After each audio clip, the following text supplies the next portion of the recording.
If you want to really see something that said, take a look at what happened.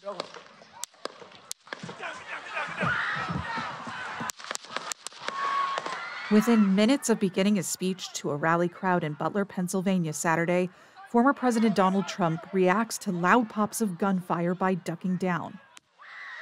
More than a dozen shots were heard during the chaos.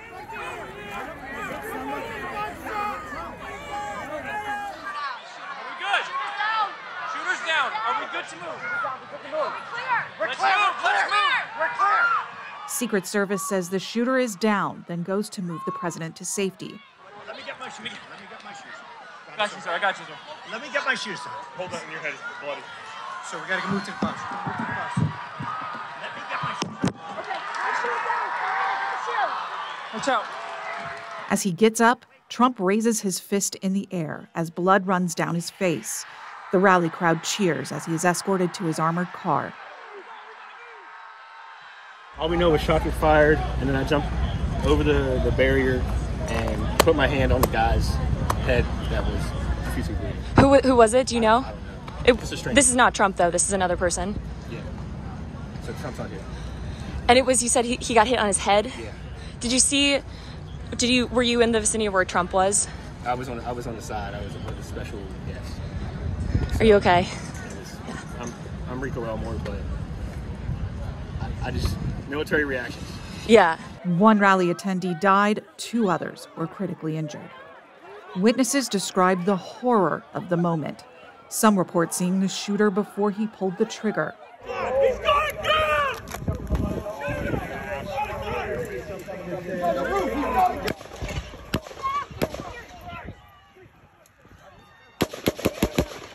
Stay under here.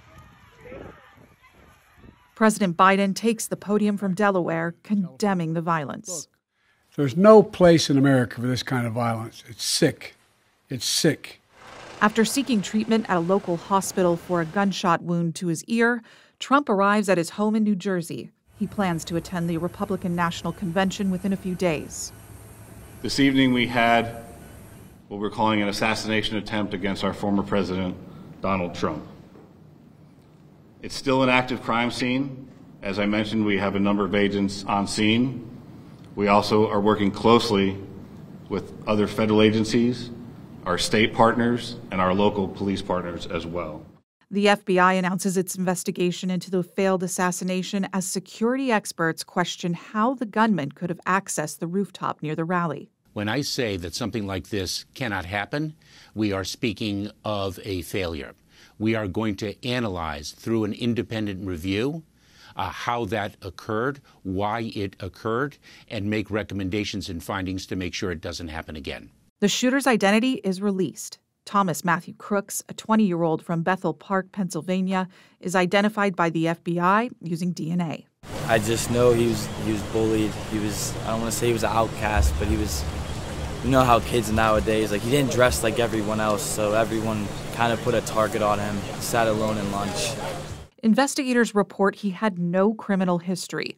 Crooks was a registered Republican who had recently donated a small amount to a progressive cause.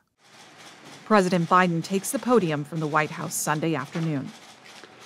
Good afternoon.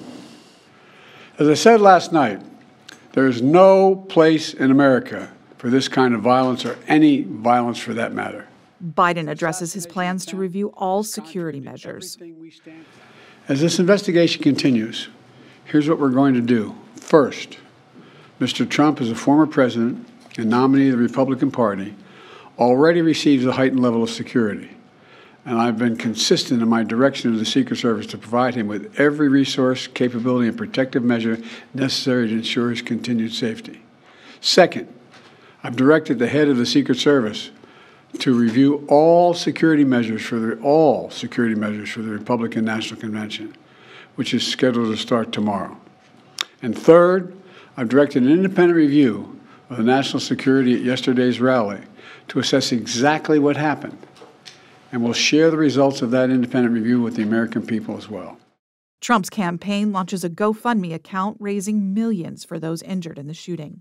The murdered attendee at Trump's rally is ID'd as an ex-volunteer fire chief and girl dad, Corey Comparator. David Hutch and James Copenhaver were also injured, but are recovering from their wounds. Former President Trump deplanes in Milwaukee, Wisconsin, to prepare for the Republican National Convention. President Biden addresses the nation from the Oval Office. My fellow Americans, I want to speak to you tonight about the need for us to lower the temperature in our politics. And to remember, while we may disagree, we are not enemies. We're neighbors, we're friends, co-workers, citizens, and most importantly, we're fellow Americans.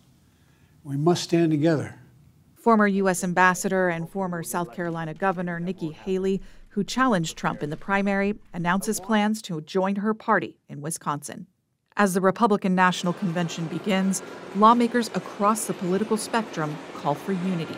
My hope is that we can work across the aisle to sustain a more positive view and to sustain the sort of nation we need to be. We have to be better than this moment. Our focus needs to be on national unity as we move forward in this election. We can't let this violence win and divide us. This is a moment for America to bring people together, and that responsibility weighs heavily, not just on me, but I believe on members of both sides of the aisle. And we're seeing that it takes a little bit of time. We're only 2 days out after the shooting, but I believe you'll see more of that unifying message in the days, weeks, and months ahead. Our country needs it. I'm now convinced that the greatest threat to this nation is not some foreign adversary. It's the growing tribalism and hate within our own country, where we find it hard to recognize that the lines that divide us are not nearly as strong as the ties that bind us. In fact, that we need each other. No side is going to vanquish the other. We have to find ways to build common ground and to find common cause. That's America at its best, and frankly, it's the America that the world needs.